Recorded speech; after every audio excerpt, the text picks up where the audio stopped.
Hey guys, welcome back to our YouTube channel WebToTech, and in today's video I'm going to guide you through how to remove from continue watching from your Crunchyroll account. So first of all, launch Crunchyroll application on your mobile devices. Make sure that you are logged on to your account.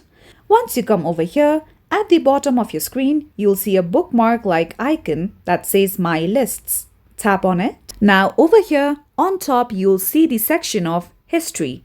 Tap on it. Now over here you will see the shows that you have watched.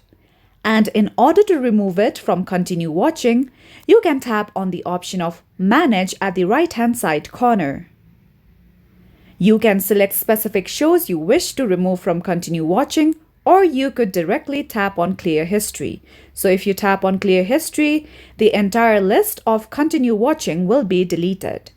You can also tap on the three dots icon that you see at the bottom of this video shows.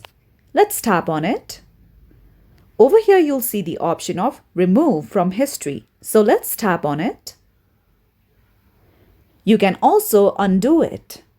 Now, if you wish to, you can follow these same steps if you wish to remove other shows from continue watching on your Crunchyroll account. So that's all for today's video, and at last, don't forget to subscribe to our YouTube channel.